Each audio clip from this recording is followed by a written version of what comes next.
It's now time to deliver the award for the betterment of the human condition that ISQOLS assign every year to an organization, private or public, for the development and use of quality of life measures. It's my great honor this year to assign, after nearly 10 years, I believe, the prize for the betterment of the human condition to the OECD Centre. And it's my pleasure to invite to the podium Dr. Romina Boarini, who will receive the prize. I think it's time for her.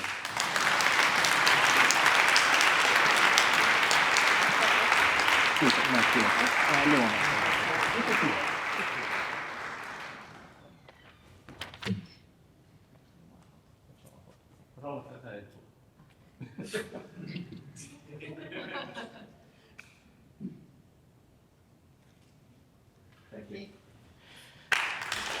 Just two words.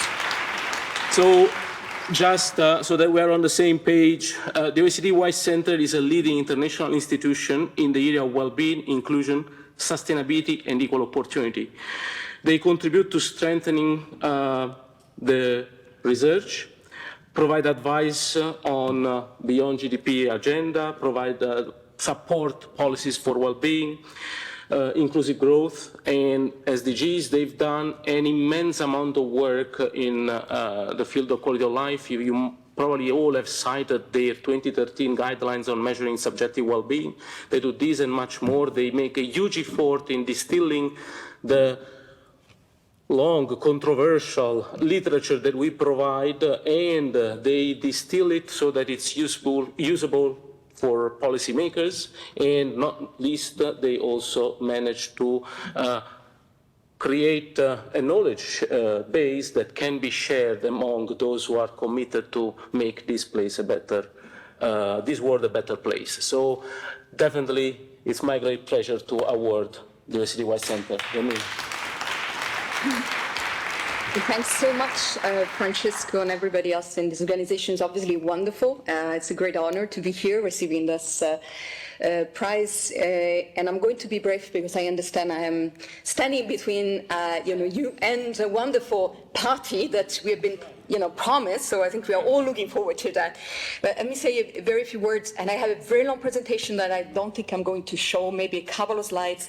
Indeed, as you exactly said, Francesco, we immensely benefited from the work that the ISQOL and Thai community did for over 30 years. And I think in the previous session, we heard about the really important progress that this community has achieved. And indeed, in the OECD, we've been very active in trying to leverage, make the most of use of that very important research. We share so many things, I think, with this community. We have the same mission, the same values, the same ethos. I would say the same intellectual sort of courage and ambition. So, I was listening to some of the presentations, not very many, these 2 days. But, there is so much ambition there, passion. There is so much intellectual rigor and this eternal curiosity. And I think this is really what is bringing all us together. So it's a pleasure to share the prize with this wonderful community.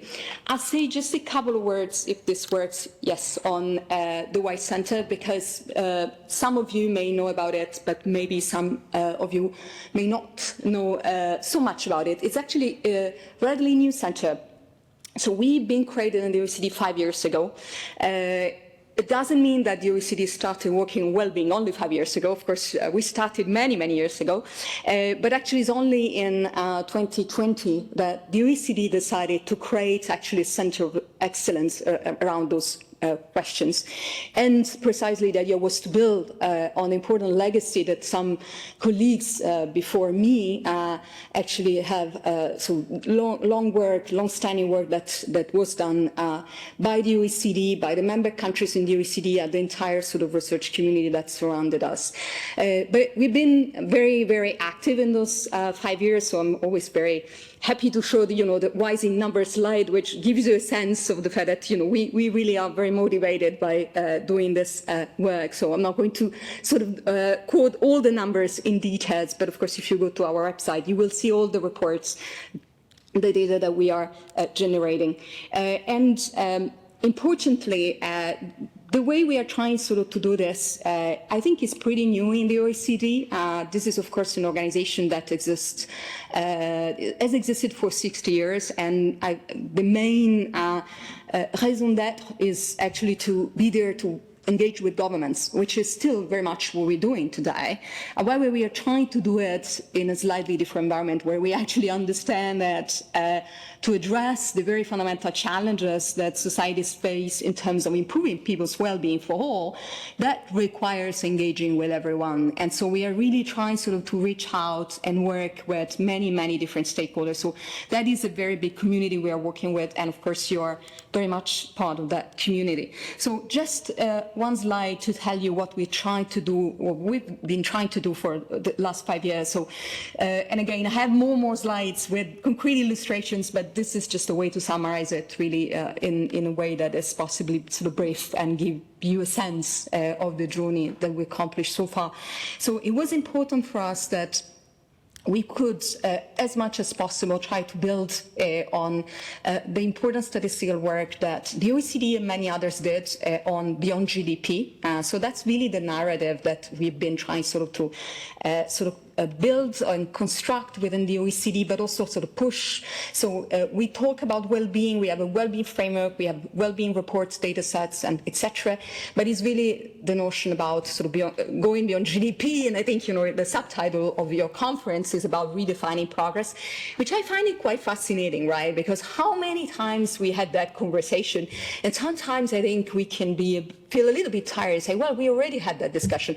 And actually that discussion is one that never finishes. So we should have it all the time. And at the same time, I think we do want to use and build on the huge statistical efforts that was done, you know, by the OECD, by the national statistical offices, by the researchers, you know, by the civil societies, everybody that has really built it, you know, and fed into that statistical process. We dare try to use it as much as we can.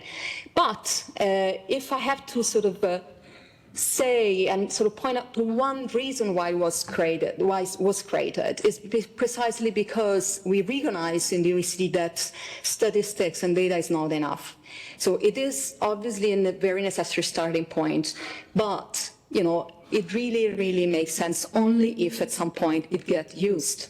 Okay, and so the main reason for creating WISE was really sort of try that sort of policy dimensions, policy layers into the work that we're doing, and make sure actually that, you know, we don't only write nice reports, but we actually write reports with some concrete policy advice and recommendations to our member countries.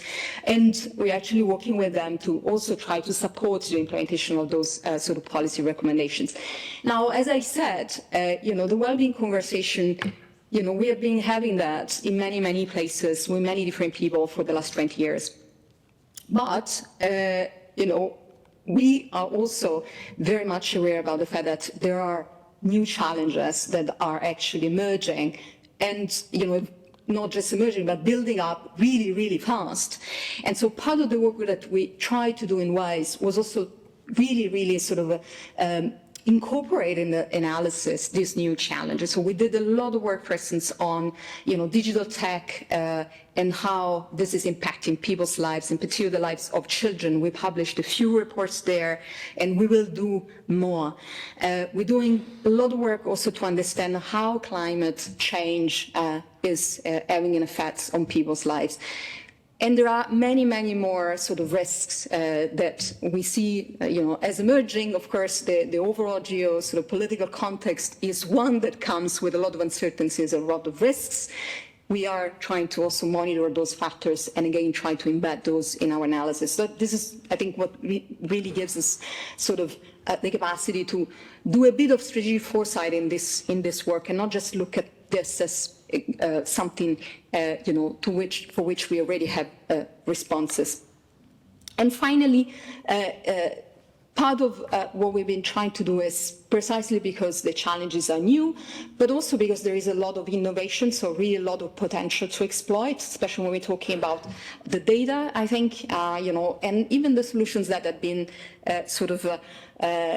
already sort of created in some places, in some communities. It is important to bring it all together. So part of what we're trying to do is sort of constantly building these frameworks or bringing together the frameworks, so integrate the frameworks, because we are, I think, all very good at generating new metrics and new frameworks, and sometimes, this is getting to a place that, of course, very complex for policymakers to actually deliver on. And so part of the work is also about understanding how those different frameworks sort of articulate and connect. So I'll leave it here, but of course, if you want to know more about the work that we do in WISE, I'm here together with Jessica, Mahoney's colleague, and one that actually is an expert of subjective well-being. So please just come to us at the end of the session. We'll be happy to take your questions. Thank you.